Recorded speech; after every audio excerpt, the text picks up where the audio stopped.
This program is brought to you by Ignite TV. Now you're in command. Visit Rogers.com for more details.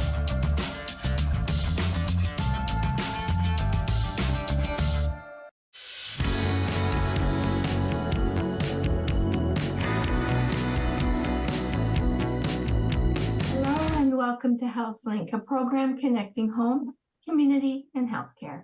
My name is Carol Merton, and today I am delighted to welcome three guests to the program. In no particular order, I have Aidan Ware, who is the Executive Director and Chief Curator for the Tom Thompson Art Gallery, Tim Nichols-Harrison, Chief Executive Officer and Librarian, Owen Sound and North Grey Union Library, and Liz Zethlin, who is a member of Climate Action Team Owen Sound. And today we're going to have a great conversation about native plant Pollinator Corridor Project. So I am really excited about this topic because I think it opens up such possibilities and potential for all of us here and certainly the viewing audience. So thank you for being on the program. This is excellent.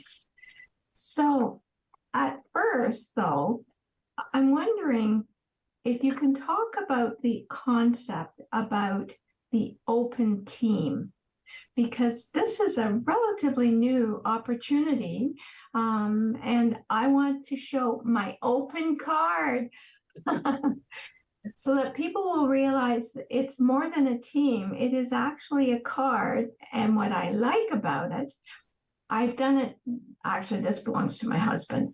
I already have done this. But you can actually take the bottom part off and attach it to your key fob so that you can either use the fob or use the fob part to be able to access this open card. So who wants to take the discussion first about what does that mean? What does an open card really get me? Well, I can jump in there, Carol, if you'd like, just to start out.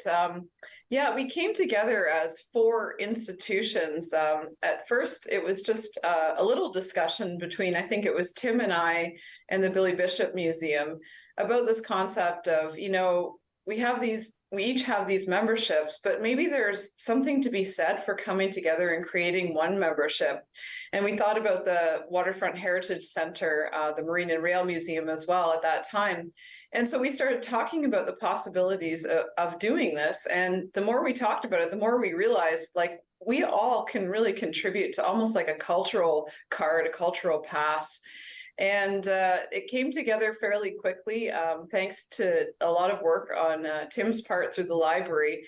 And basically, it grants you access to all four institutions.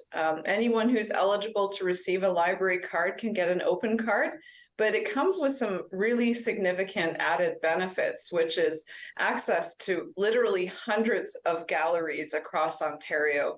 And that comes with the gallery's privileges through the Canadian Museum Association. So it's a really great benefit to have that open card. If you're visiting the McMichael, you can show it and you can have free admission to the McMichael, but there's a whole list of galleries.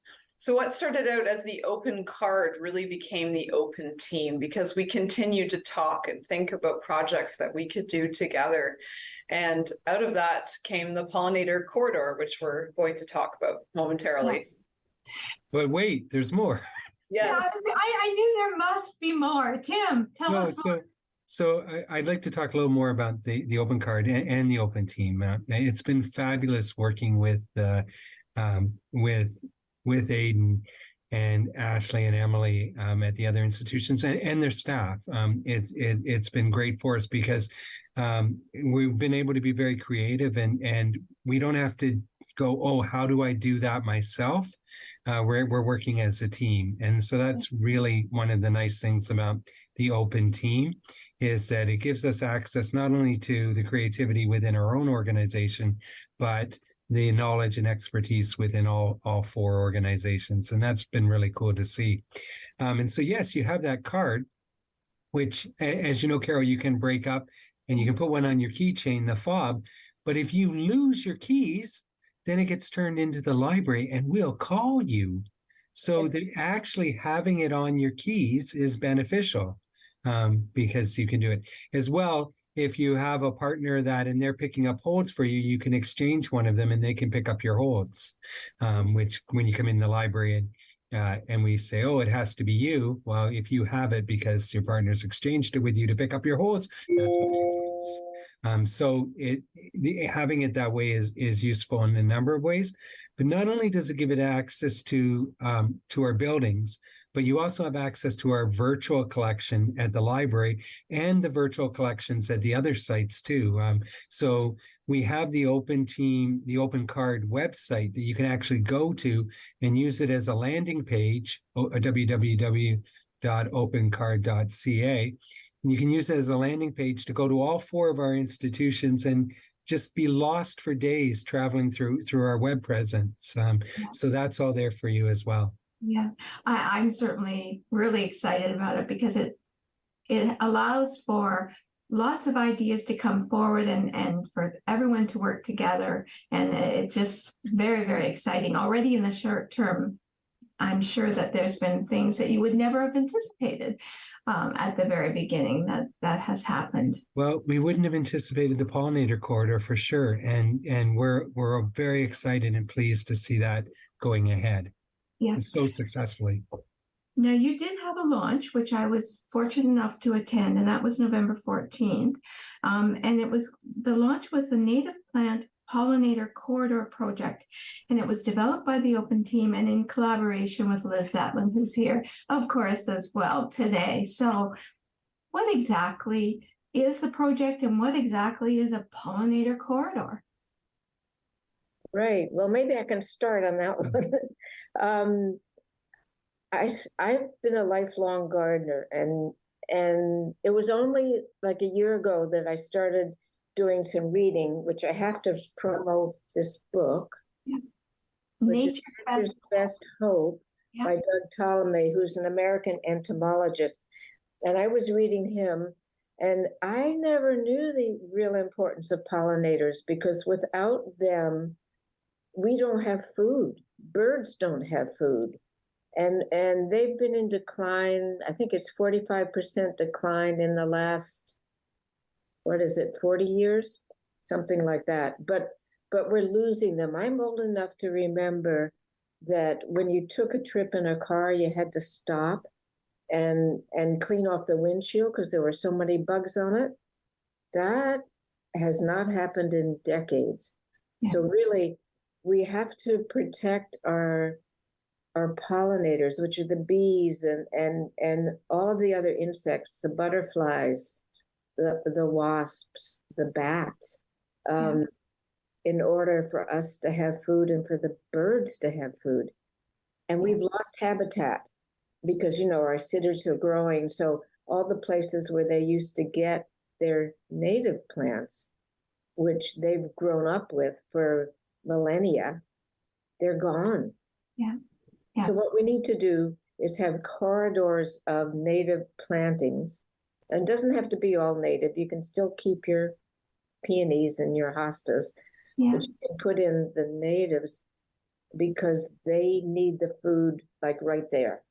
Yeah. They can't travel that far. So I need to understand what you mean by native plants, and how that fits in with a corridor concept. Who wants to take that one? Go ahead, Liz. Well, native is a plant that was here before the settlers. Okay. Before anybody came over from Europe.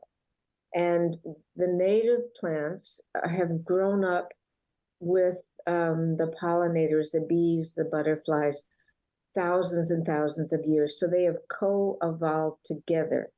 Yeah. And so therefore the native plants are the right food for the pollinators. But the ones that came over from Europe haven't been here, maybe only a few hundred years, and they're going to take thousands of years to evolve to be able to be the right kind of food. So, and we didn't know any better. I mean, I only learned this out a year ago, that all of the plants we get are almost all in the nurseries. We're just so used to going there, and that's what we plant, and we plant for the beauty, but not the pollinators. Yeah. And we can do both. I was very interested when I attended that inaugural project event. There's some insects and some natural habitat can only feed off certain plants to be able to thrive, and I was not aware of that. Yes, well, the big example is the milkweed and the common milkweed, and there's a couple other varieties. The monarch butterfly only goes to those plants. And I just was stunned to read that in 1995, planting milkweed in Canada was illegal. Wow. So we've come a long way already to know that these are important plants that everybody could have in their garden. Now, Aiden, I understand from the conversations that we've had, there's a plan for 4 of the city's cultural institutions to promote planting native species. And I'm wondering if you can talk about that. And what are some of the thoughts about the selection of what will be planted and the symbolism around each of the institutions? Because I found that fascinating. Absolutely. Yeah. Or should that be Tim? Somebody. Well, I'll let Aiden talk more about some of those specifics. Can I just give a little bit more background around the corridor project piece? Yes. Because, you know, sort of the direction comes back to us as the cultural institutions, but we took on this project because Liz came to us and said, hey, here's an idea. What can you guys do? And I think if she'd come to any of us as an institution on our own, we would have been overwhelmed. We would have been going, oh, I don't know if I can take that on. Gee, that's really complicated. It's going to have to be all done perfectly. And oh, wow. Yes, it sounds great, but maybe next year.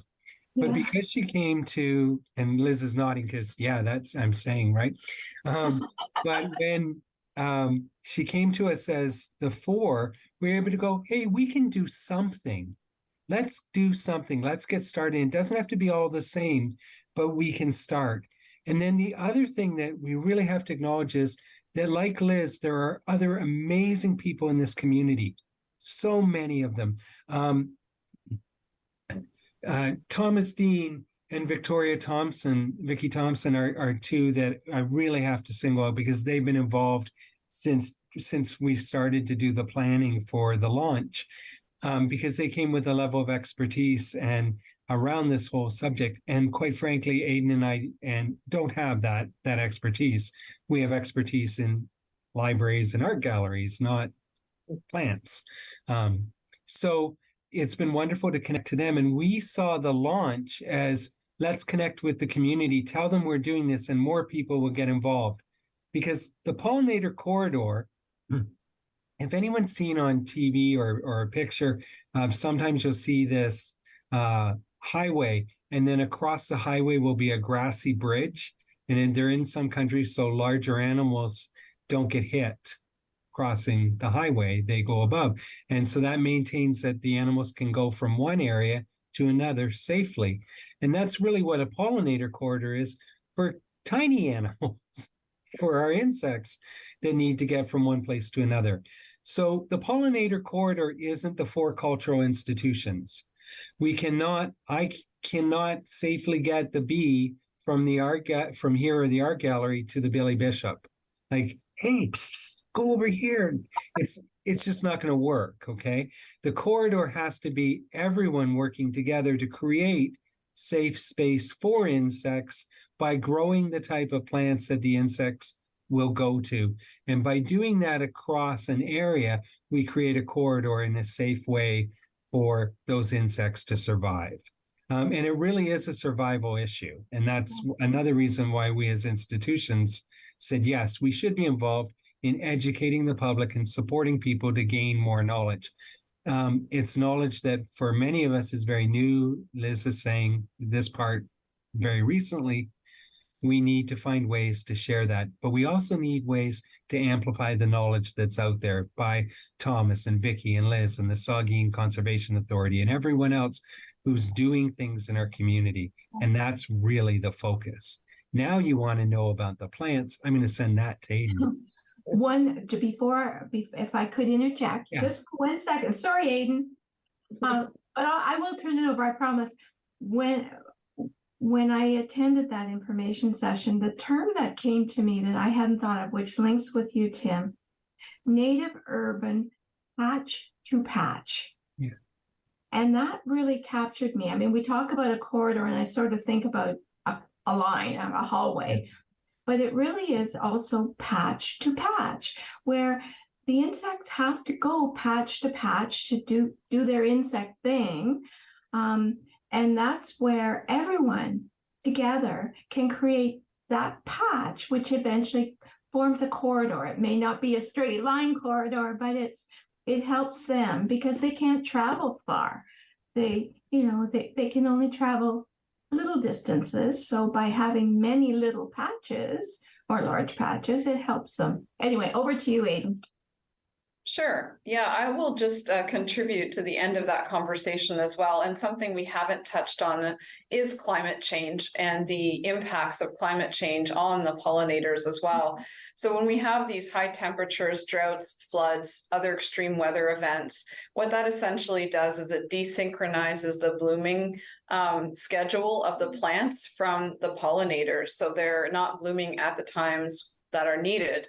And so this really offsets the balance. And I know that there is a real push towards thinking about climate change right now. And so this is all a part of that as well. And we have to think of it within that context too, that it's going to be extremely important for us to start changing the ways that we are planting and treating our green spaces within our communities. And so that's another driver around this project. And yes, in terms of thinking how we could be creative in working it into a thematic sort of response by the Tom Thomson Art Gallery, it was actually Liz Zetlin who came up with this idea that, Tom Thomson, he explored Algonquin Park in his canoe. What kinds of wildflowers would he have seen while he was doing that?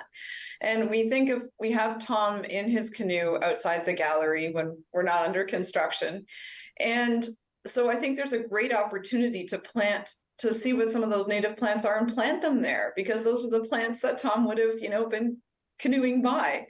Yeah. And also then it relates back to a piece that we have in our collection called Wildflowers that is by Tom Thomson. And if we can identify those flowers and plant them in our garden spaces, we have another access point to creating, integration between the collection, our mandate, and this pollinator corridor. So I think it's really exciting. And each institution is looking at it from their own lens. And so I'll let Tim talk about the library. Yeah. So one of the things that as we looked at this, and we know that the Pollinator Fair is coming, we're going to talk about that. As institutions, we're going to look at the plants there and gain knowledge and see what we can plant and what makes sense on our locations. We've also made a commitment that we want to educate the public about that. And so you'll see that we come up with some standardized plant signs that will share the information about the plant that we've planted, that it is a native plant. And part of our way of showing respect to that is that we want to have not only the Latin name, but we want to have the indigenous name as well, and reflect that at our 4 sites. So the specifics of which plant, we may have some that are the same, obviously because we're sharing the region. So those plants would be local, would make sense. And the goal is just to contribute to this over the coming years. So it doesn't mean that everything is changed tomorrow, but that we continue to add native plantings and build on that on our locations and build on that opportunity to educate the public about the pollinator corridor, about these environmental risks that everyone is facing, and awareness of what we have to do to bring about change. So from the library's perspective, have you selected what you might? We have not yet. We in our discussion, and I think both the Billy and the Marine Rail are looking at the same way, that we're looking forward to the May 7th date when we're going to be hosting this pollinator plant sale. And that'll be an opportunity for us to inform us on what is best. And we're continuing to get information from Liz and Vicky and Thomas, and that we do have some other irons in the fire, so to speak. What would be a plant metaphor for that, Liz? We have some seeds germinating that we're looking at as far as working with the Conservation Authority around a possible grant that they're applying for that may assist us in being able to do some of the work on this. But either way, you will see plantings this year. Tell us a bit more about the event, the Pollinator Plant Fair. I'm wondering who can speak to that. That's going to be at the farmers market, right? Yeah, so we're still in the planning stages for this pollinator plant fair, and we have a couple of different time slots that we're trying to figure out what works best, because what we're learning, and a lot of this is about learning, is that some of the pollinator plants may not be ready as early as we had originally intended. So we're looking at a few dates that might actually work with some of those gardeners and the people that are actually growing the plants. So there's a bit more information to come on that, but our concept is that we would have this place where people could go and learn more about the plants. They can talk to people, they can purchase plants, and it would just be a really great educational piece for the public. Excellent. And the master gardeners will be there as well, and anyone can just come up and ask any plant question, which I think is really attractive. For sure. Liz, you have some more books. I know you were giving us a quick preview, and I'm wondering if you wanted to show and tell. Sure. This is the other one by Doug Ptolemy, Bringing Nature Home. And this is very specific about the plants as well. I mean, you're going to learn a lot about caterpillars too. They're so important. Yeah. And then the other one, this is by Canadian authors. Well-respected Lorraine Johnson, who has written about wildlife gardening for decades, and she's writing the title is A Garden for the Rusty-Patched Bumblebee, which is endangered in Ontario. Wow. Wow.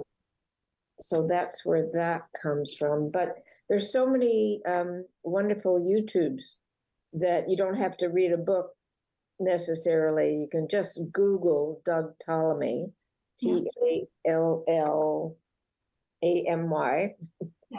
and listen to him. He's a very engaging speaker. I would also add to that, there's another fantastic book. It's called Braiding Sweetgrass, and it's by Robin Wall Kimmerer. And there's a great quote in that. I just went to grab my phone because I was rereading that, and she says, in some native languages, the term for plants translates to those who take care of us. Wow. I can think of nothing more beautiful to summarize this project. Absolutely. That almost is a tagline, hashtag, motto, whatever you want. I mean, it says it so beautifully. Now, Tim, all the books are available at the library. I was just going to say that for sure, people who might just want to take a look and go from Use there. your open card. Yeah, for sure. Now, insects are important to our livelihood, obviously, but they are also an economic driver. Aiden, I'm not sure, you had sent me some background points, and I was quite amazed at how important economically this project could be as well. I think certainly, like if we think about, the fact that our whole, food and food sovereignty relies on these insects, right? It's an entire economy, right? It is the world's health. It is people's survival. It is so much, so much deeper than even just a financial piece there. The insects are absolutely vital to us. Yeah. And so, there are all kinds of agricultural requirements for these insects. Yeah. And without them, what do we do? Yeah. I mean, without the pollinators, that help to produce food, which we all need for sustenance, it's critical. So this is an exciting project. Are you linking in the schools at all, or is your plan to link in as an educational component this type of concept? I've had schools who've expressed an interest actually in planting on their school grounds, or we've had conversations about pollinator meadows as well. What are your thoughts? So the library does, beyond the pollinator fair, we're also involved in the Earth Day activities, and certainly the schools are involved there as well. And on March 18th, we also host CD Saturday. So there are some events that we're doing to help inform and educate and provide information to the community. We also have our seed library that people can bring in and exchange seeds. So then we're always dependent on people providing seeds so that other people can get seeds at the library, at the seed library. So those are certainly things that are ongoing. The pollinator fair itself, although it's educational in the piece, we're really trying to use it as an opportunity to encourage the community as a whole to come out and be part of it. So if that does involve families coming, it's on a Sunday, that would be wonderful. And I know that for all of us as cultural institutions, the open team, we're going to continue to work on our programming and look for those opportunities that we can provide information and inform and educate and learn as well on these topics as we move forward. I think Aiden has one that's going to be showcasing an artist in the coming year, and we're looking at some opportunities with some authors and other things as well.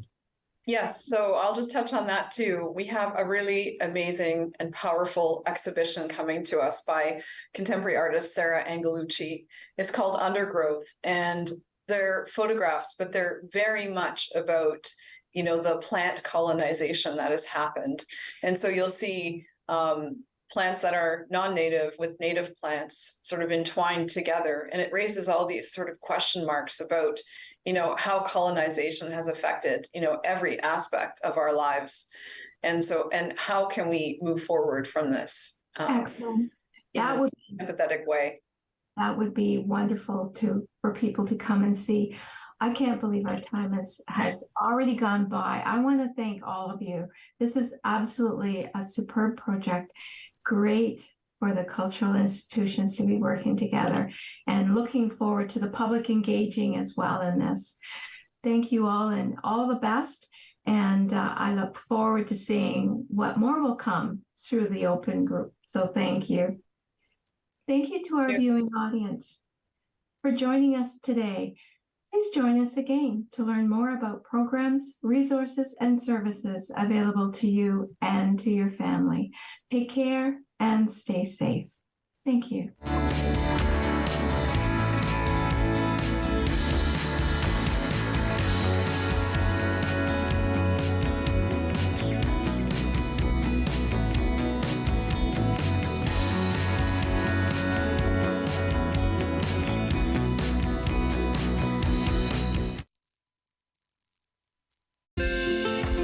Call the Rogers TV viewer response line, email us, or connect with us on social media.